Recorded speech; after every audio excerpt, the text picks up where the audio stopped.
लोग गर्भ नहीं धारण कर पा रहे हैं, जैसे कि कभी शुक्राणु या फिर स्पर्म्स नहीं है, या फिर अंडों की कमी है, या आजकल आपने सुना होगा कि पीसीओडी है। सो इन सारी कंडीशंस में अगर पेशेंट परेशान है, उसने 1-2 साल ट्राई कर लिया, बेबी नहीं हो रहा है, तो उन कपल्स के लिए आईवीएफ एक बहुत अच्छा ऑप्शन है।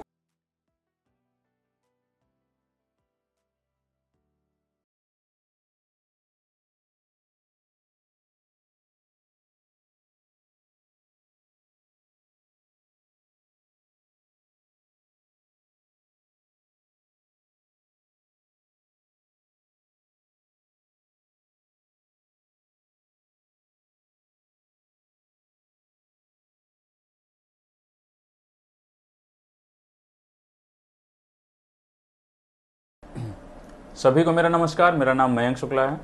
हमारे हेल्थ टॉक शो के एपिसोड्स में आज हम फिर एक एक्सपर्ट के पास आए हुए हैं, तो उनसे आज जानेंगे बहुत सारे मिथ्स, बहुत सारे फैक्ट्स, बहुत सारे सवाल जो आम लोगों के होते हैं। तो पहले एक बार उनसे उनके बारे में जानकारी लेते हैं, फिर सवालों की तरफ आगे बढ़ते हैं। Ma'am, welcome ma'am. Thank you so much मुझे यहाँ पे बुलाने के लिए। मेरा नाम डॉक्टर स्नेहा मिश्रा है। मैं Yashoda super speciality hospital Kaushambi में कंसल्टेंट आईवीएफ एंड इनफर्टिलिटी हूँ। इससे पहले मैंने दिल्ली के सारे बड़े अस्पताल जैसे कि लोकनायक, जीटीबी, लेडी हार्डिंग, इन सब में काम किया है और मेरे पास काफ़ी सालों का एक्सपीरियंस है। हमारे पास कुछ सवाल हैं जो कुछ आम लोगों के होते हैं, और कुछ हमें ऑनलाइन कुछ लोगों ने सवाल भेजे हुए हैं, तो वो सारे सवाल हम लेके आए हुए हैं। एक एक करके हम उनके बारे में आपसे भी जानकारी लेंगे और आप उनके बारे में आप में समझाइएगा। बिल्कुल। तो सबसे पहला सवाल है कि ये आईवीएफ ट्रीटमेंट होता क्या है और यह उन महिलाओं की कैसे मदद करता है जिन्हें गर्भ धारण करने में कठिनाई होती है। ओके। अभी अगर आप देखेंगे ना तो इनफर्टिलिटी जो है वो बहुत ही बढ़ गया है।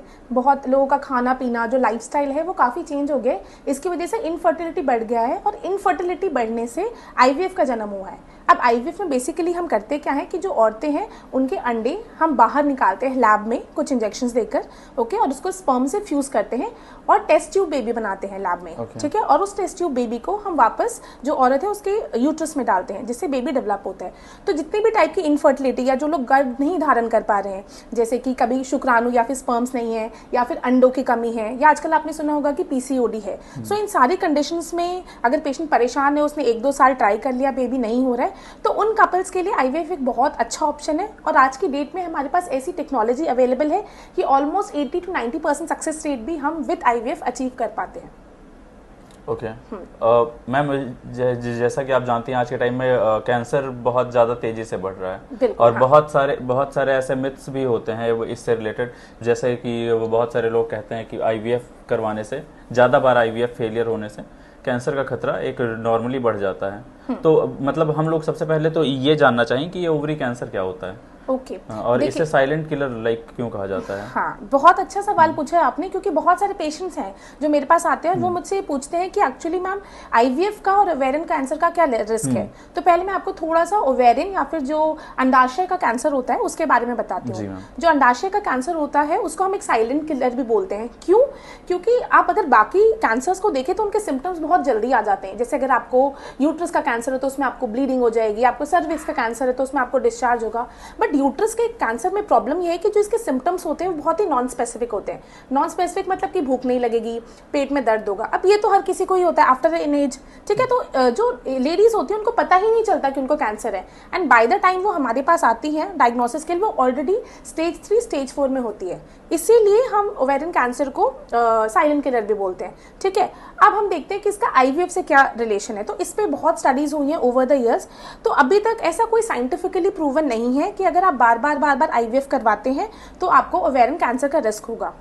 अब ये तथ्य आया कहाँ से कि आईवीएफ से होता है? तो बेसिकली नल्ली पैरिटी मतलब बच्चा ना होना खुद एक रिस्क फैक्टर है ओवेरियन कैंसर के लिए। तो it's more of a confounding factor, क्योंकि एक्चुअली हमारे पास वही पेशेंट्स आएंगे जिनके पास बच्चा नहीं रहा।